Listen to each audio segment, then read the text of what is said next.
More news on the downside. Welcome to the Property Imperative Weekly to the 19th of May 2018.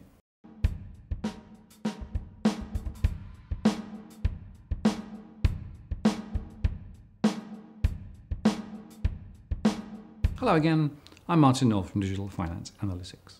Welcome to our latest summary of finance and property news to the 19th of May 2018. Today we start with bank culture and the next round of the Royal Commission. New ASIC Chairman James Shipton was at the Australian Council of Superannuation Investors Conference in Sydney and was asked how seriously he was taking the threat to the financial system given the failures aired at the Royal Commission. He said the threat is great. As a former member of the finance profession, he said, as a person who is proud to be a financier, I find it jarring and disappointing that this is where we find ourselves. As a proud Australian who is returning from nearly 25 years overseas, it is very confronting that we find ourselves in this situation. The misconduct discussed at the Royal Commission, it must be addressed, he said. He also highlighted the proliferation of conflicts of interest in parts of the financial industry. It is clear to me that a number of institutions have not taken the management of conflicts of interest to heart, he said. This is verging on a systemic issue. Indeed, it is the source of much of the misconduct ASIC has been responding to, and which is being highlighted by the Royal Commission. He expressed his surprise that many Australian firms have turned a blind eye to conflicts of interest as their businesses have grown. He said too often unacceptable conflicts were justified by firms on the basis that everyone else is doing it, even though it's the right thing to do to end them. A business culture that is blind to conflicts of interest is a business culture that does not have the best interest of its customer in mind. Moreover, it is one that is not observing the spirit as well as the letter of the law, he said. And these are all relevant comments in the light of the next round of the Royal Commission, which starts on the 21st of May. This round of public hearings will consider the conduct of financial services entities and their dealings with small and medium enterprises, and in particular in providing credit to businesses. The hearings will also explore the current legal and regulatory regimes, as well as self-regulation under the Code of Banking Practice.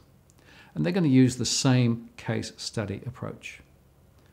They will be considering responsible lending to small businesses with ANZ, the Bank of Queensland, CBA, Westpac and Suncorp at the stand. They will then consider the approach of banks to enforcement management and monitoring of loans to businesses with CBA and Bankwest and NAB. Third will be product and account administration with CBA and Westpac, then the extension of unfair contract terms to small business contracts with ASIC, and finally the Code of Banking Practice with the ABA and ASIC. This should all be worth watching, as we are expecting more cases of misconduct and poor behaviour.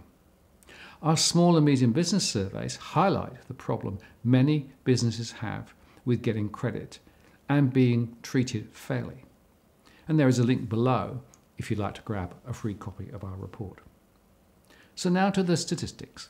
The ABS data this week painted a rather unsettling picture. The latest unemployment data to April 2018 showed that employment growth is slowing. The trend unemployment rate rose from 5.53% to 5.54% in April after the March figure was revised down, while the seasonally adjusted unemployment rate increased 0.1 percentage point to 5.6%. The trend participation rate increased to a further record high of 65.7% in April. And in line with the increasing participation rate, employment increased by around 14,000, with part-time employment increasing by 8,000 persons and full-time employment by 6,000 persons. But, as we discussed in our separate post, jobs aren't what they used to be. Underutilisation, or those in work who want more work, continues to run at very high rates. And this is helping to explain the low wage growth, which was also reported by the ABS this week. This showed a further fall compared with last time, with the seasonally adjusted wage price index up just 0.5% in the March quarter, and that equates to 2.1% through the year. Seasonally adjusted, private sector wages rose 1.9% and the public sector grew at 2.3% through the year to March. We discussed all of this in our post Some Disturbing Trends. In fact, you can mount an argument that the federal budget is already shot as a result, and this chart shows the actual employment rate against that required to align with the budget rate. The gap is large and growing. And for comparison, the average compensation for employees from the national accounts, which is December 2017, is tracking even lower at around 1.3%. And the latest inflation figure, remember, is sitting at 1.9%. An article in The Conversation this week by Stephen Kircher from the University of Sydney argued that the RBA is making an explicit trade-off between inflation and financial stability, which is weighing on Australian wages. In the past, he says, the RBA focused more on keeping inflation in check, and that's the usual role of the central bank. But the bank is playing more into concerns about financial stability risks in explaining why it is persistently undershooting the middle of its inflation target. And in the wake of the global financial crisis, the Federal Treasurer and Reserve Bank Governor signed an updated agreement on what the bank should focus on in setting interest rates. This included a new section on financial stability. That statement made clear that financial stability was to be pursued without compromising the RBA's traditional focus on inflation. But the latest agreement, adopted when Philip Lowe became governor of the bank in 2016, means the bank can pursue the financial stability objective even at the expense of the inflation target, at least in the short term.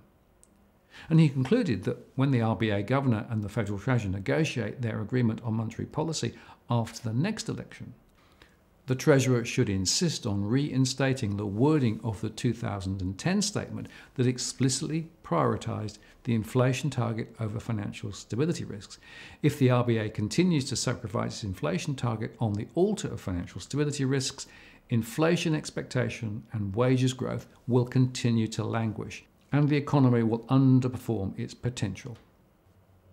International funding costs continue to rise, with the US 10-year Treasury bond rising this week as yields were boosted after a report on US retail sales for April indicated that consumer spending is on track to rebound after a soft patch in the first quarter. Yields have been climbing higher since the Fed said at its May meeting that inflation is moving closer to its 2% target. The Fed, of course, raised rates in March and projected 2 more rate hikes this year, although many investors see 3 hikes as possible. This chart highlights the correlation between the 10-year bond yield and the quantitative tightening which is occurring, making the point again that the rate rises are directly correlated with the change in policy. LIBOR, the interbank benchmark, continued to rise, as we discussed in our post, The Problem with LIBOR. And this translates to higher mortgage rates in the US, with US headlines speaking of the highest mortgage rates in 7 years. Here is the latest US mortgage chart. And to be clear, we watch the US markets and especially the capital market rates because these movements impact the cost of bank funding here in Australia. And the Australian banks, especially the larger ones, need access to these funds to cover perhaps 30% of their mortgage books. As a result, there is pressure on mortgage rates locally. Canada is another market worth watching because it shares a number of the same characteristics as our own. The authorities tightened mortgage underwriting standards earlier in the year, and the results are now some significant slowing of purchase volumes and home prices, as you can see in this report. To discuss what's going on here, we're joined by Cynthia Holmes. She's Associate Professor and Chair of the Real Estate Management Department at Ryerson University's Ted Rogers School of Business Management. It's nice to see you. When you look at these numbers, what do you see? I see that the sales activity volume is really low, historically low. So this is one of the lowest, the quietest months we've seen, a quietest April for years and years, since 2009. And what do you, I mean, obviously there's been policy implications, there's that stress test we talked about. What is it that's driving that not only lack of sales activity, but then people driving prices down as well? I do think the mortgage stress test is having an impact. So starting in January 1st, a larger set of borrowers found it more difficult to qualify for mortgages, or they would qualify for smaller mortgages because of these new rules. I'm going to read this because I want to make sure I get it right, because there's so much jargon to this.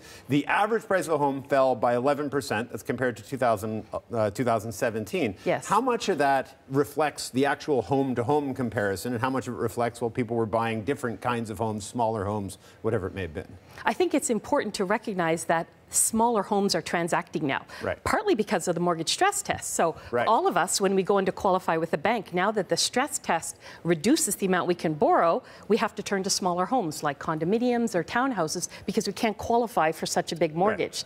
So as we shift into these smaller units and we transact those smaller units, the average sale price, the average transacted price goes down because we're looking at smaller houses. Significantly, the lenders are discounting new loans to try to maintain mortgage underwriting volumes in the fading market, which is similar to the dynamics here, with some Australian lenders now offering discounts to property investors for the first time in a year or so. We hold to our view that credit growth will continue to slow as underwriting standards get tightened further. Investor lending has fallen by 16.1% over the year to March, whilst owner-occupied lending was off 2.2%, according to the ABS. The latest housing finance statistics showed that lending to owner-occupiers fell 1.9% in March. That's the highest rate of decline in over 2 years, and investor lending fell by 9% over the month. However, these figures are yet to reflect the latest round of credit tightening by the major banks, who face increased scrutiny amid damning evidence of irresponsible lending during the first round of the Royal Commission. Both the major banks and the RBA expect credit growth to slow. And we are now entering a credit crunch, which will reduce total mortgage volumes, we think, by around 10% over the next year. The chances are that people will not be moving as swiftly as they had previously, and not only is there lower demand now, particularly for property investors, but tighter lending criteria means that brokers, for example, will have to work a lot harder to get the information from clients and go through more hoops to get an application processed. Overall volumes will be down. The auction clearance rates continued low, according to CoreLogic. Last week, a total of 2,279 auctions were held across the combined capital cities, and they returned to a final clearance rate of 58.2%, the lowest clearance rate seen since late 2015. This time last year, the clearance rate was much stronger, with 72.8% of the 2,409 auctions returning a successful result. Melbourne's final clearance rate dropped to 59.8% this week across 1,099 auctions, making it the lowest clearance rate the city has seen since Easter 2014. And Sydney's final auction clearance rate fell to 57.5% across 787 auctions, down from 63.1% the previous week. And over the same week last year, there were more homes went to auction and the clearance rate was 74.5%. Across the smaller markets, Canberra, Perth and Tasmania saw some clearance rates improved, while rates across Adelaide and Brisbane fell slightly. And amongst the non-capital cities, Geelong returned the highest final clearance rate once again, with a success rate of 83% across 50 auctions. This week, they expect to see lower volumes of auctions, 1,931, down from 2,279 last week. Melbourne is the busiest city for auctions again this week, with 948 auctions, and Sydney is expecting 637 auctions, down from the 787 last week.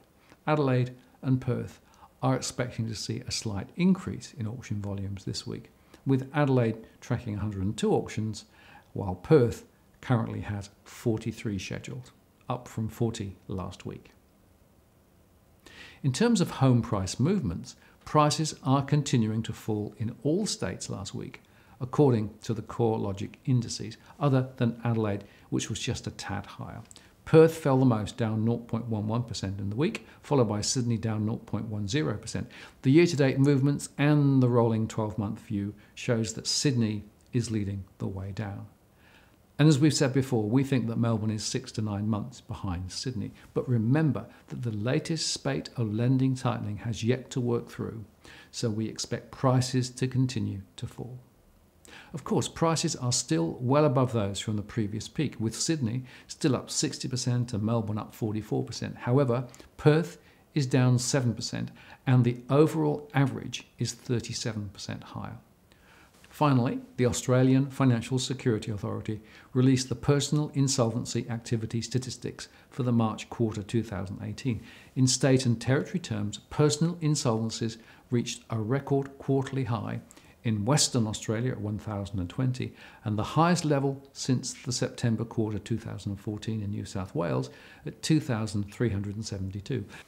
Total personal insolvencies in the March quarter increased slightly by 0.1% compared to the March quarter 2017.